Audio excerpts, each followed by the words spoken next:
ये कितने दिन दुर्गा और देवी की बातें करते हैं। हम इतने सारे देवी गीत गाए हैं, इतने सारे अच्छे गाने गाए हैं, कहाँ किसी ने चर्चा किया। बट मैं अपने फैंस से, मैं उनके भी फैंस लोगों से यही बोलूँगा कि हमारे कंपटीशन में आप हमें प्यार करें। फेसबुक पे आप लाइव आकर आप न्यूज़ में एक दूसरे को गाली मत दीजिए।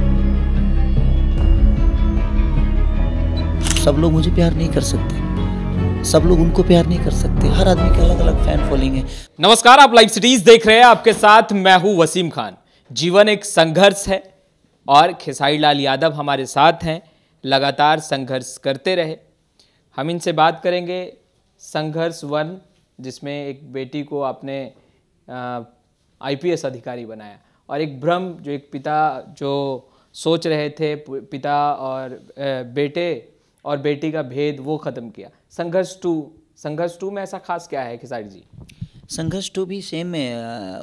पहले एक बेटी और बेटी बचाओ बेटी पढ़ाओ का जो अभियान था, मैं उन्हें उसको कंप्लीट किया कि बेटों से बेटियां कम नहीं हैं। अगर हम उन्हीं में अपना भविष्य देखें तो मुझे लगता है कि हमारे नाम को रोशन कर सकती हैं, जो कि संघर्ष 1 में दिखा था ये कि एक बेटी पैदा होने के बाद घर से हीरो को निकाल दिया जाता है। लगता है कि नहीं, बेटा ही उत्तराधिकारी हो सकता है, और वही गर्व महसूस कराती है अपने दादा की, और दादा को सम्मान दिलाती है अपने ही गांव में कि उनकी पोती डीएम बन के आई है, और उनको लगता है कि नहीं, हम गलत थे।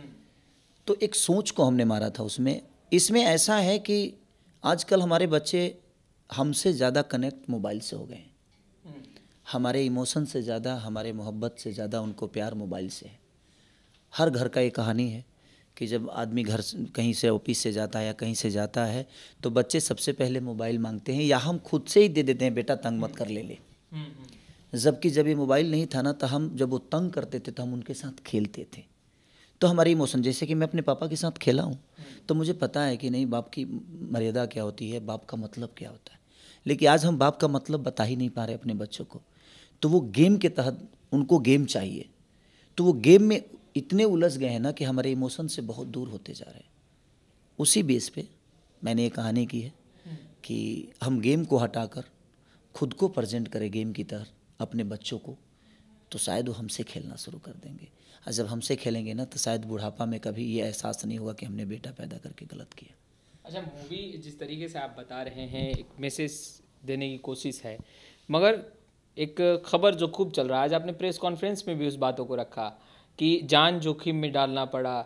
हम, जहाँ तक मुझे ज्ञान है कि खेसारी लाल यादव को तैरना नहीं आता, शायद मैं गलत हो सकता हूँ। वो क्या सीन में था जहाँ खेसारी लाल यादव की जान को खतरा हुआ, और फिर भी खेसारी लाल यादव ने पूरे शूटिंग को किया और उस पूरे सीन को ख़त्म किया? देखिए, आपके अंदर जुनून है ना, तो जान की चिंता नहीं होती। करने की क्षमता आपके अंदर है ना, तो हारने की चिंता नहीं होती। तो ज़िंदगी में बहुत सारी ऐसी चीज़ें हैं जो कि आपके जीवन में आती है। अगर आप पीछे हट गए तो शायद उस चीज़ से वर्जित हो जाएंगे आप। अगर आपने कर लिया तो शायद वो आपके लिए बना है, तभी आपको ईश्वर ने वो अवसर दिया है। और हम डर जाते हैं, इसलिए हम वो चीज़ें नहीं कर पाते, और उसको दूसरा कोई करके और अपनी चीज़ों को बड़ा कर लेता है। तो मुझे तैरना सच में नहीं आता। तैरता हूँ, गांव में तैरा हूँ, हल्का फुल्का, ऐसा नहीं कि मैं बहुत तैराक हूँ। लेकिन वो बहुत बड़ा समंदर है पटाया बीच का।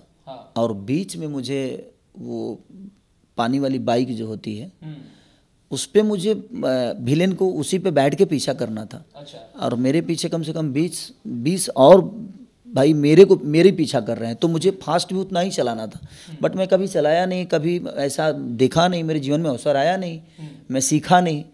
और प्रोड्यूसर साहब हमारे रत्नाकर जी का था कि नहीं, मुझे ये शॉट चाहिए कैसे भी, और विदाउट फाइट मास्टर भी नहीं था। अच्छा। कोई सेफ्टी नहीं थी मेरे को कि हाँ कहीं से बांध दिया गया या कहीं कोई लगा दिया जाएगा, अगर गिर भी गए खेसारी तो तैर लेंगे, डूबेंगे नहीं, कुछ नहीं था। वापसी का रास्ता नहीं था। अगर मैं गिरता तो फिर कुछ दूसरा ही होता। ईश्वर के दया से हो सकता है इतनी दुआओं में हूँ तो शायद बच जाता, बट रास्ता था नहीं। मैं बोला ठीक है, एक बार थोड़ा सा सिखाओ यार, इसी में सिखाओ। पानी में उतर गए हैं तो थोड़ा सीखते हैं इसी में। सीखने के बाद मुझे अंदाज़ा हुआ कि नहीं यार, करना चाहिए। सबने बोला कि कर लेंगे तभी हम लोग, नहीं तो फिर हम छोड़ ही देते हैं सीक्वेंस को। जब प्रोड्यूसर और डायरेक्टर ने आपको कहा कि नहीं करना ही होगा, नहीं, उनको चाहिए थी, बोले कि नहीं यार अगर आए हैं इतना दूर और अगर ऐसी चीज़ें करके नहीं जाएंगे तो जहन हाँ। में सबसे पहले क्या चल रहा था? जहन में यही चीज़ चल रहा था कि यार अगर ये लोग इतना सोच रहे हैं मेरे बारे में, क्योंकि वो खर्चीला था, कम से कम वो 12 से 14 लाख का सीक्वेंस था। अच्छा। वो इतनी सारी मोटर बाइक के साथ आपको, और जहाज है, बहुत सारी चीज़ें हैं, परमिशन है, तो 22 से मुझे 15 से 22 लाख का खर्चा था वो। मैं बोला कि यार अगर कोई अपने मूवी के लिए और मेरे पे खर्चा कर रहा है तो मेरा भी दायित्व बनता है कि मैं उस चीज़ को पूरा करूं। और फिर मैंने कोशिश की और ईश्वर के दया से वो चीज़ें हो गई और बहुत बेहतर चलाई मैंने। अच्छा, आपकी भी मूवी आ रही है संघर्ष 2 और पवन सिंह, हालांकि अब आप दोनों में जो संबंध है वो बहुत सरल हो गया है। पहले भी सरल ही था, इसे उनसे बिगड़ा मेरा कभी नहीं। ऑफ स्क्रीन हम हमेशा एक दूसरे का सम्मान करते रहे और ऑन स्क्रीन भी हम एक दूसरे को बेइज्जत नहीं किए। कुछ बातें उनकी बुरी मुझे लगी, मैंने रिएक्ट की, कुछ बातें मेरी उनको बुरी लगी होगी, उन्होंने भी पर्दे पे रिएक्ट किया। अक्सर एक घर में होता है।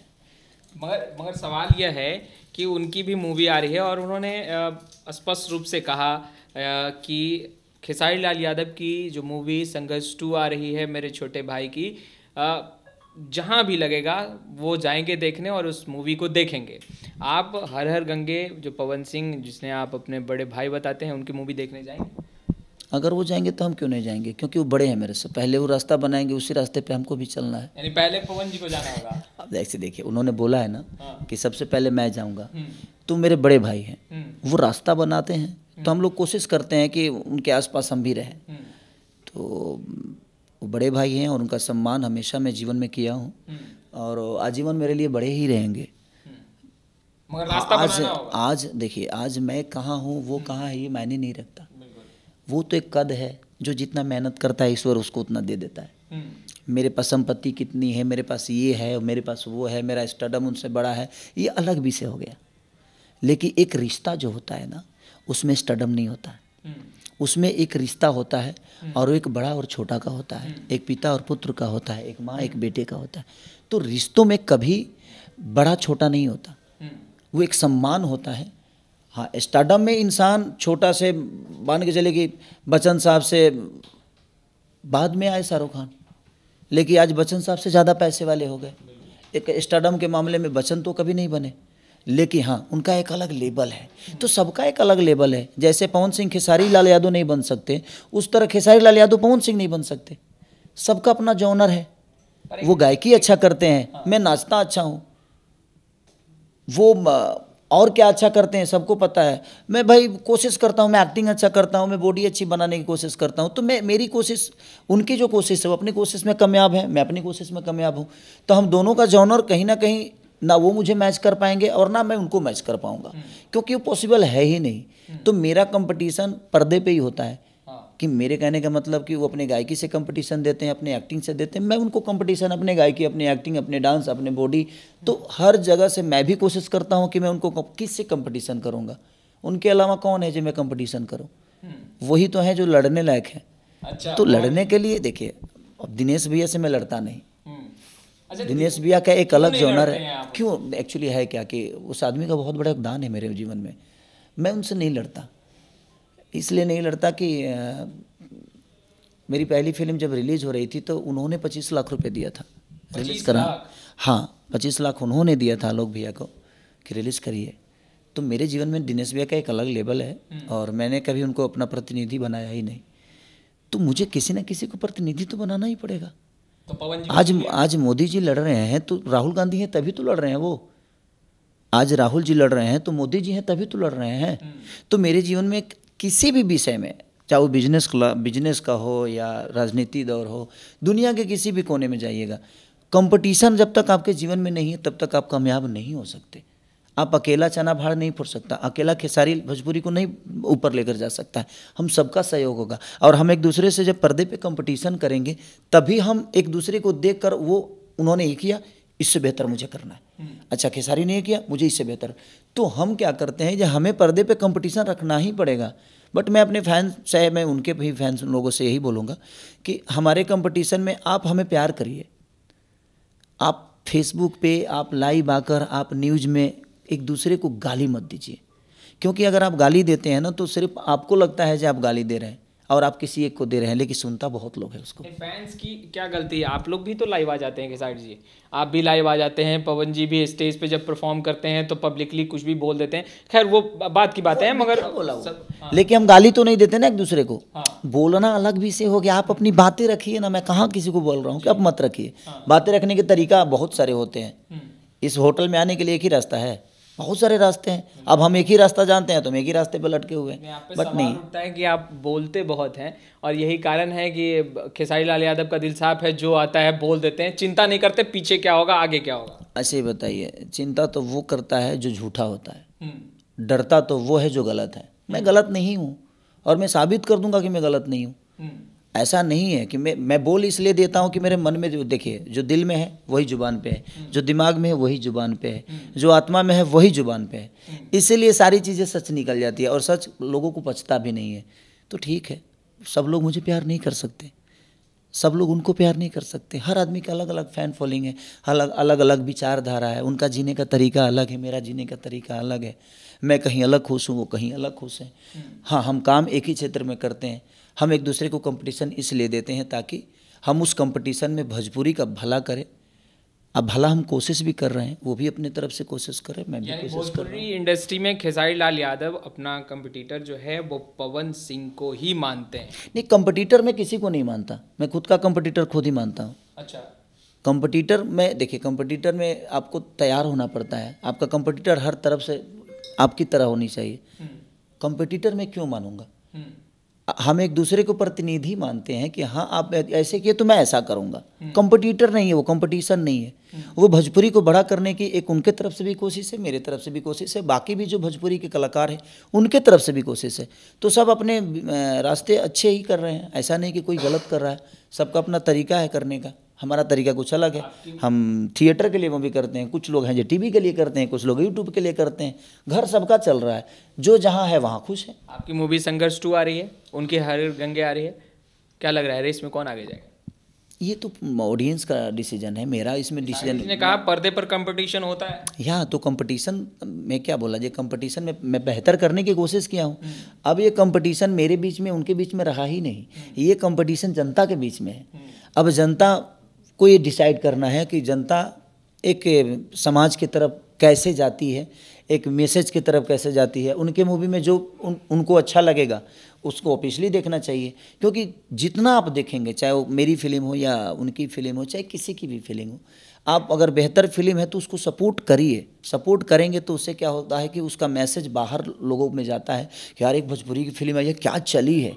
मराठी की फिल्में लगती है तो लोग कहते हैं ना सैराट जैसी फिल्में बननी चाहिए, तो चली। तो मेरे कहने का मतलब कि हम भी अगर बेहतर फिल्म करें, जैसे मेरा फरिश्ते आपने भी सुना होगा, फरिश्ता एक अलग लेवल की मूवी थी, चाहे वो यूट्यूब पे उसने कमाल ही किया, हर जगह जहाँ जहाँ आई वो उसने कमाल किया। तो कमाल किया तो लोगों ने बोला ना, और उसके अदर लैंग्वेज में भी चीज़ें हो रही है, उसको डब किया जा रहा है। तो कहीं ना कहीं आप बेहतर करने की कोशिश करिए, हम भी कर रहे हैं, सब लोग कर रहे हैं। हमें भोजपुरी के लिए सोचना है, क्योंकि भोजपुरी बड़ा होगा तो हम ऑफिशियली बड़े हो जाएंगे। आप अच्छा मैसेज देने की कोशिश कर रहे हैं। संघर्ष 2 मूवी को लेकर के आपने कहा कि मोबाइल में बच्चे बहुत ज़्यादा अब बहुत उलझ के रह गए हैं।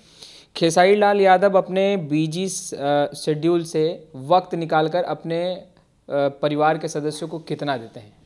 मैं जब 9 से 10 बजे अपने घर पे जाता हूँ तो हमारे घर का नियम है कि 2 घंटे 12 बजे के बाद ही सब लोग सोते हैं मुंबई में, तो मैं 10 बजे घर पहुँच जाता हूँ। और वो 2 घंटे जो होते हैं 10 बजे के बाद, वो सिर्फ मेरे दोनों बच्चों के लिए और बीवी के लिए होते हैं। बच्चों से 2 घंटा खेलता हूँ, वो फिर पढ़ने लगते हैं अपने, उसके बाद में फिर खा पी के हम लोग सोते हैं। तो वो 2 घंटे, फिर सुबह के 2 घंटे जो होते हैं हम बच्चों के लिए और बेबी के लिए होते हैं। अब आप लोगों पर जो सवाल उठ रहा है उसको भी ले लिया जाए। जो जनता सवाल उठा रही है कि आप लोग खुद का देख रहे हैं, भोजपुरी इंडस्ट्री को आगे बढ़ाने में कोई भी योगदान दिख नहीं रहा। खेसारी लाल यादव हो या पवन सिंह हो या निरहुआ जी हो, कोई भी जो बड़े फेम हैं जिन्हें सुपरस्टार का दर्जा फैंस ने, लोगों ने दिया है, मगर आप लोगों ने अब तक वैसा कुछ भी काम नहीं किया जिससे लगे कि आप लोग जो नए जिनमें गुण है, जिनमें एबिलिटी है, उन्हें बढ़ाने का काम आप लोग कर रहे हो। ये सवाल उठ रहा है। कैसे बढ़ाया जा सकता है, मैं आपसे पूछना चाहता हूँ, भोजपुरी को कैसे बढ़ाया जाए, आप बताइए मुझे। नहीं, जो नौनिहाल जो कलाकार हैं, क्या उनके लिए आप लोग सोच रहे हैं क्या कैसे सोचना है? ये बताइए, हमारे बारे में किसी ने सोचा था क्या? भोजपुरी के लोगों के बारे में मत पूछिए, कलाकारों के बारे में हम उनका दायित्व नहीं है। हमारे कहने से वो अपने जीवन को नहीं सब अगर ऐसा कहेगा खेसारी जी कैसे काम चलेगा? मैं बात यहाँ नहीं कह रहा हूँ। मेरे कहने का मतलब, मुझे किसी ने बड़ा किया था? किसी ने नहीं। मैं खुद से मेहनत की। मेरे पास बॉडी नहीं थी, क्या किसी ने आकर बना दी? नहीं ना। मेरे पास गायकी नहीं थी, क्या किसी ने सिखा दी? नहीं ना। मेरे पास एक्टिंग नहीं था, किसी ने सिखाया? नहीं ना। मेरे पास चेहरे नहीं थे, किसी ने बनाया? नहीं। मैं हर चीज़ खुद से बनाया। तो ज़िंदगी में आप किसी के भरोसे जो होता है ना, इंसान कमज़ोर होता है। मेरे कहने का मतलब, मैं आपका हाथ पकड़ के कब तक दौड़ाऊंगा? दौड़ना तो आप ही को है। तो जब आपको आदत लग जाएगी ना कि यार कोई ठेलता है तो मैं ज़्यादा दौड़ता हूँ, तो जीवन भर बस आपको ठेलवाना ही है कि भाई ठेल मुझे, मैं पीछे गिर रहा हूँ बात। और जहाँ तक भोजपुरी की बड़ा करने की कोशिश है, तो ये सिर्फ दायित्व तो खेसारी लाल यादव और पवन सिंह दिनेश लाल यादव का नहीं है। इसमें जनता का भी योगदान बहुत ज़रूरी होता है। हम बेहतर काम करते हैं तो जनता को भी समझ में आना चाहिए कि हाँ, हमें इस चीज़ को बढ़ावा देना है। तो जब गलत काम होता है तो उसके लिए 10 आके खड़े हो जाते हैं। जब कोई गंदा गाना गा देता है तो उसके लिए 10 खड़े हो जाते हैं। लेकिन कोई जब अच्छा कर देता है तो उसके बारे में एक शब्द कोई नहीं बोलता है। तो सिर्फ इसमें कलाकार ही दोषी कहाँ से है? डायरेक्टर प्रोड्यूसर ही दोषी कहाँ से है? इसमें कहीं ना कहीं कुछ जनता जो है, कुछ यूट्यूबर भाई जो हमारे हैं, हम बेहतर करते हैं तो कभी तारीफ नहीं किए, लेकिन अगर एक चीज़ अगर हम गलत बोल दिए ना तो उसको लेकर इशू बना देंगे। तो प्रॉब्लम यहाँ है ना कि यहाँ गलत ही प्रेजेंट किया जा रहा है, सही को कोई देखना ही नहीं चाह रहा है, सही को दिखाना ही नहीं चाह रहा है। तो क्योंकि उनको अब कोई कहेगा कि हम तो सच्चाई बताते हैं। कितने हमारे कल्चर के बारे में यूट्यूबर बताते हैं? बताइए हमको, किसी यूट्यूबर को आपने देखा है क्या कि छठी मई के बारे में बात कर रहे हैं, देवी दुर्गा के बारे में बात कर रहे हैं, शंकर जी के बारे में बात कर रहे हैं? इनको तो चोली नहीं, उनको दी। आपकी बातें मैं नहीं कर रहा हूँ। आप जिनकी बातें कर रहे हैं कि कुछ लोगों का ब्लेम है आपके ऊपर, मैं उनकी बातें कर रहा हूँ। ये कितने दिन दुर्गा और देवी की बातें करते हैं? हम इतने सारे देवी गीत गाए हैं, इतने सारे अच्छे गाने गाए हैं, कहाँ किसी ने चर्चा किया? एक आदमी ने नहीं किया भाई। क्यों नहीं किया? तो आप अच्छी चीज़ का तो चर्चा नहीं करते और बुराई बोलने के लिए फट दा जाते हैं। बुराई अब तो आपका मानसिकता तय करता है कि आप बुराई को ही प्रेजेंट करना चाहते हैं, क्योंकि आपके अंदर बुराई ही भरी है और आप उसी को प्रेजेंट करोगे। भोजपुरी को बड़ा करने का हमारा दायित्व तो नहीं है सर, उसमें सबका सहयोग होना चाहिए। अकेला चाना भाड़ नहीं फोड़ सकता। मैं बेहतर एक्टिंग कर सकता हूँ, मैं बेहतर स्क्रिप्ट पे काम कर सकता हूँ। यही सवाल तो है कि सब अगर ऐसा कहेगा खेसारी जी कि तो अकेला चना भाड़ नहीं फोड़ सकता, पवन जी भी यही कहेंगे अकेला हम कुछ नहीं कर सकते। आप मुझे एक क्लू दीजिए कि भोजपुरी को बड़ा कैसे किया जा सकता है, मैं आपसे पूछना चाहता हूँ। अच्छा, आपसे ये पूछते हैं, आपके कई सहयोगी जो हैं वो राजनीति में आए और हर लोग ये कहते रहे कि भाई बिहार में एक बड़ा सेटअप लगाया जाएगा, उसके लिए सरकार के समक्ष मांग रखी जाएगी, तमाम बातें जो हैं वो कही गई, मगर उस पर क्या काम हुआ? क्या खेसारी जी को लग रहा है कि बिहार में कुछ वैसा काम हुआ है? देखिए, एक बात बताऊँ आपसे, मैं अगर इस शब्द को लेकर नीतीश जी के पास जाऊं तो दुनिया ये कहेगी कि खेसारी बीजेपी के हो गए। मैं दिनेश जी के पास जाऊं तो दुनिया ये कहेंगे कि बीजेपी के नहीं, अब नहीं गए ना। मैं उसकी बातें कर रहा हूं। मैं अगर तेजस्वी जी के पास जाऊं इस शब्द को लेकर तो लोग ये कहेंगे कि खेसारी तो तेजस्वी जी के ही है, ये तो जातिवादी करता है। प्रॉब्लम सर वहाँ नहीं है, प्रॉब्लम हमारी सोच में है। हम सोच को बदल ही नहीं पा रहे हैं। इन कारणों के कारण ही कई सारी कारणों के कई ये सब कारण है ना कि हम मिलने भी जाते हैं तो डर लगता है भाई कि कब मेरे को राजनीति में लोग डाल देंगे, पता ही नहीं। और मैं राजनीति का इंसान हूँ नहीं, मैं एक सीधा सिंपल आदमी हूँ। मुझे एक्टिंग आती है और मैं कलाकार ही बन के जीना चाहता हूँ। मुझे नहीं चाहिए ये सब नेता नहीं। मैं भाई मैं बहुत दूर रहता हूँ।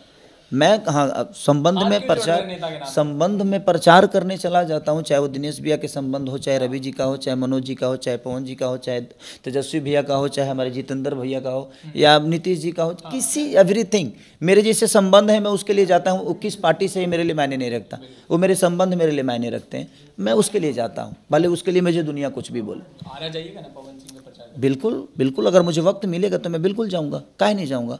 वो तो वक्त की बात है कि मुझे वक्त मिलता है कि नहीं, क्योंकि मैं किसी का काम छोड़ के नहीं जाता। आपसे अभी तो संबंध अच्छा हो गया है खेसारी जी। हम वक्त इसलिए आपसे ले रहे हैं क्योंकि सुबह से ही इंतजार करना पड़ा, थोड़ा बिजी शेड्यूल था खेसारी जी का, तो थोड़ा वक्त हम ले रहे हैं खेसारी जी को। हालांकि आपके चाहने वाले पीछे से हाथ हिला रहे हैं, मगर रुकेगा नहीं इंटरव्यू। सारी चीज़ें। हाँ, तो खैर सवाल ये है कि खेसारी लाल यादव का पवन सिंह से इस संदर्भ में बात हुआ है कि पवन मेरा छोटा, खेसारी मेरा छोटा भाई, हम चुनाव लड़ने के लिए इच्छुक हैं। हमारी बातें कभी नहीं होती, नहीं होती। हम जब मिलते, देखिए मैं झूठ नहीं बोलता चीज़ें, हाँ, वो तो है। हमारी बातें कभी नहीं होती है, और बातें हम कभी करते भी नहीं, वो मुझसे करते ना मैं उनसे करता हूँ। नंबर मेरा भी उनके पास है, उनका भी मेरे पास है, बट वो भी अपने काम में बिजी हैं भाई, मैं भी अपने काम में बिजी हूँ। जब हम मिलते हैं तो एक दूसरे का सम्मान करते हैं, वो मुझे आशीर्वाद देते हैं, मैं उनका आशीर्वाद लेता हूँ, बस इससे ज़्यादा क्या। भाई वो भी बिजी हैं, ऐसा थोड़ी है जो पवन सिंह छोटा नाम तो नहीं है सर, भोजपुरी का बड़ा स्टार है वो भोजपुरी के गरिमा है, भोजपुरी के धरोहर हैं, और ऐसा थोड़ी है जो उस आदमी के पास काम नहीं है, उनके पास बहुत काम है। खेसारी जी उनका भाई है, तो खेसारी के पास भी बहुत बड़े भाई हैं, उनके पास भी बहुत छोटे भाई हैं, उनके पास भी बहुत काम है, मेरे पास भी। तो यहाँ हर आदमी अपने काम में व्यस्त है। हाँ, हम एक दूसरे से मिले तो बस एक आदर भाव जो होता है वो हमेशा रहना चाहिए हर आदमी की तरफ से, मेरा कहना है। इंग्लिश में पवन सिंह को का तारीफ करना हो तो खेसारी जी अब इंग्लिश तो बोलने लगे हैं, कई जगह पे हमने देखा आपको इंग्लिश का भी शब्द भले ही थोड़ा टूटा फूटा आया हो, कैसे तारीफ करेंगे? नहीं भाई, नहीं, काहे के लिए ना गबड़ा जाएगा मेरा, सही अंग्रेजी हमको नहीं आता है, वो गबड़ा जाएगा फालतू में, लोग उसको भी कंट्रोवर्सी बना देंगे, इसलिए वो भी खुश रहे, मैं भी खुश रहूँ, आप भी खुश रहिए, पूरे संसार खुश रहे। एक आखिरी सवाल, बीइंग अ बिहारी, कलाकार नहीं, आप बिहार से भी हैं और बिहार आते जाते रहते हैं, बिहार के लोगों के साथ घुले मिले हैं, जातीय जनगणना आया, डेटा आया, यादवों की संख्या भी पता चल गई, आप खुश हैं ना डेटा आने के बाद? एक बात बताऊं आपसे? नहीं, एकदम बिहारी। नहीं, मैं एक आपसे बात बताता हूँ। हमारे लिए जातीय जनगणना माने नहीं रखता, रीज़न कि हर जाति के लोग हमें प्यार करते हैं, हमारे लिए हर जात उतना ही सक्रिय है जितना कि हमारी जात। बीइंग ए कलाकार, और मैं कलाकार हूँ, मुझे हर लोगों ने प्यार दिया है, मैं जिस जाति से आता हूँ उनका विशेष प्यार है मेरे पे, मुझे पता है बातें, लेकिन हर जाति के लोगों ने मुझे अपने गोद में बैठाया है, तब मैं आज यहाँ बैठा हूँ, और मैं आपके सामने बैठा भी हूँ, तो उसका देन पूरी बिहार की जनता का है, भोजपुरी के जनता का है, चाहे यूपी हो, बिहार हो, झारखंड हो। तो मुझे लगता है ना कि एक कलाकार को कलाकार ही करना चाहिए, इस जातीय गणना से कोई फर्क मुझे नहीं पड़ता। कलाकार नहीं, बीइंग अ बिहारी। नहीं, बीइंग ए बिहारी की बात कर रहा हूँ, नहीं, बिहारी की मैं इसीलिए तो बोल रहा हूँ कि किसी भी जनगणना से और किसी भी चुनाव से ना बिहारियों का कुछ भला नहीं होने वाला है। हमें रोजगार से भला होगा, हमें अच्छे निर्माण से भला होगा, हमारे पास कॉलेज होंगे तो भला होगा, स्कूल होगा, अस्पताल होगा, व्यवस्थाएं होगी तो भला होगा ना सर। ये सब छोटी छोटी चीज़ों से भला नहीं होने वाला है। सरकार बदली तो अब तो बहुत कुछ बदल गए होंगे, कैसा लगा? बिल्कुल, देखिए अब बिहार में आप हैं तो आपको ज़्यादा पता होगा जो बिहार में क्या बदला है। घूमे तो कैसा लगा? नहीं, मैं घूमता कहाँ हूँ, मैं तो बस बाबा के घर पे जाता हूँ और बाबा के घर से ही होटल में आ जाऊँगा, यहाँ से कहीं थिएटर हॉल में जाऊँगा, क्योंकि लोग घूमने कहाँ देते हैं, उनका प्यार हमें इतना खींचता है। दूरी मैंने नहीं देखा खेसारी लाल यादव कभी बनाते, तो जनता तो बोलती होगी ना बदल गई बिहार भैया। नहीं, बिल्कुल बदली है, बदली होगी तो भाई हम तो चाहेंगे कि बदल जाए, बदल तो हम चाहेंगे जो ऐसा बदले कि हमारा बिहार अमेरिका बन जाए। तो इसमें सबसे ज़्यादा खुशी तो हमारी होगी कि हर जगह मल्टीप्लेक्स ही दिखेगा और हम अपना सिनेमा और लोगों को बेहतर तरीके से दिखा पाएंगे, एसी में बैठा के दिखा पाएंगे, मनोरंजन अच्छे से करा पाएंगे। बिल्कुल अच्छी लग रही है। एक दूसरे को अगर वो पसंद कर रहे हैं तो उससे बेहतर कोई रिश्ता नहीं है। अगर वो नहीं कर रहे हैं तो उसके लिए मैं क्या बोल सकता हूँ। अंदर क्या है बाहर क्या है ये मुझे कुछ पता नहीं, लेकिन अभी बेहतर है तो मैं शुभकामना दूंगा उन दोनों के लिए कि हाँ ये रिश्ता हमेशा आजीवन एक दूसरे से बना रहे और बिहार की तरक्की के लिए रहे। अभी तो मैं लाया हूँ प्रचार के लिए, चाचा का तबीयत ठीक नहीं है तो मैं फ़ोन किया था तो बोले कि अभी हाँ बात तो मेरी हमेशा उनसे होती है, उनकी हाल चाल लेते रहता हूँ। नहीं, मैं हमेशा हाल चाल ही लेता हूँ कि चाचा ठीक तो है ना आप, तो ऐसा एक बेटे की तरह प्यार देते हैं, वो हमेशा आशीर्वाद में रखते हैं मुझे और मैं उनके आशीर्वाद के लिए हमेशा अधूरा रहता हूँ। जो रिश्ते मेरे हैं उसको मैं कतई में छोड़ नहीं सकता, चाहे वो मैं जिस पार्टी का चुनाव प्रचार कर दूँ, किसी से भी मिल लूँ, अलग मैटर है, बट जो मेरे रिश्ते हैं और जो दिल के रिश्ते हैं वो तो हमेशा बरकरार रहेगा। आपने कहा पारिवारिक संबंध है, बिल्कुल है। जो मेरे अपने हैं, मेरे कहने का मतलब वो किस जाति से वो मायने नहीं रखता। अगर आपको मैं प्यार करता हूँ तो आप मेरे हमेशा अपने होंगे। तो आपने सुना खेसारी लाल यादव को। खैर इस वीडियो में इतना ही। कैमरा पर्सन अजय के साथ मैं वसीम पटना।